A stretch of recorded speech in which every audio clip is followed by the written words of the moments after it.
what we say. রেফারির বিতর্ক সিদ্ধান্তে শেষ মুহূর্তে রুদ্ধশ্বাস জয় থেকে বঞ্চিত হয়েছে ইরান। কান্নায় ভেঙে পড়েছে খেলোয়াড় থেকে শুরু করে দর্শকরাও। আর তাই এবার ম্যাচ শেষে যুক্তরাষ্ট্র ছাড়ার আগে এক আবেগঘন বার্তা দিলেন ইরানের অধিনায়ক, কোচ ও ফুটবলাররা। যুক্তরাষ্ট্রের উদ্দেশ্যে ইরানের এমন বার্তায় নড়ে উঠেছে ফিফা। কি এমন বলেছে তারা, চলুন দেখে নেই বিস্তারিত রিপোর্টে। বিশ্বকাপের মঞ্চে 3টি ম্যাচ 3টি ড্র হারেনি ইরান, কিন্তু জয়ের হাসিও হাসতে পারেনি তারা। এখন তাদের পরবর্তী পর্বে ওঠার স্বপ্ন ঝুলে আছে অন্য দলের ফলাফলের উপর।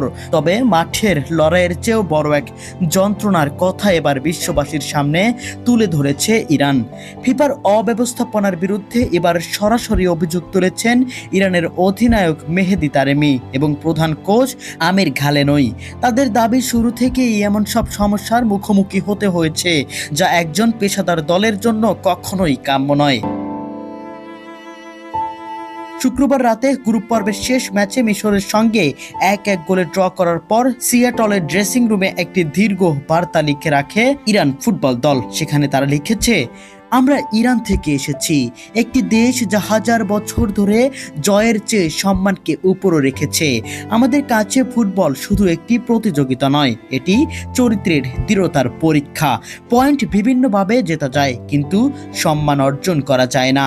একটি দল গ্রুপ পর্ব পেরোতে পারে, কিন্তু স্বচ্ছতা ও সম্মান থাকলে ইতিহাসের সামনেও মাথা উঁচু করে দাঁড়ানো যায়। ফেয়ার পেলে শুধু একটি শব্দ নয়, এটাই ফুটবলের আত্মা।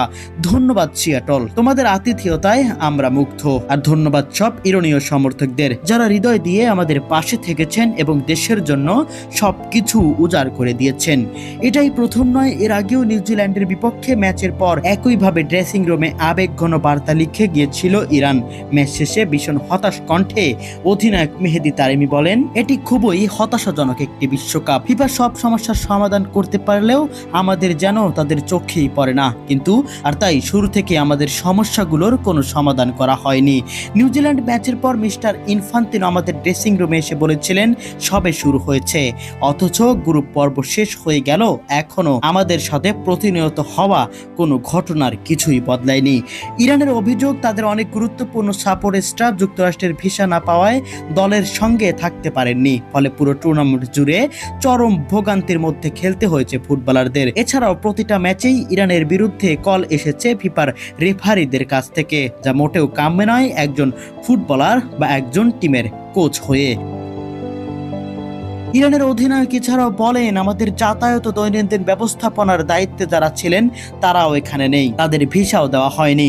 প্রতিদিন তিজুয়ানায় যাতায়াত করা সম্ভব নয়। প্রথমে যুক্তরাষ্ট্রে খেলি, তারপর মেক্সিকোয় ফিরে যাই, এটা শুধু আমাদের সাথেই হয়। আমরা তিজুয়ানার মানুষকে ভালোবাসি, মেক্সিকোকেও ভালোবাসি, কিন্তু একজন পেশাদার ফুটবল হিসেবে বলছি, এভাবে কোনো বিশ্বকাপ আয়োজন করা উচিত নয়। ক্ষোভ প্রকাশ করে তিনি আরো বলেন, যদি ওরা আমাদের আসর থেকে বিদায় করে দিতে চায় তাহলে দিক, কিন্তু এভাবে নয়।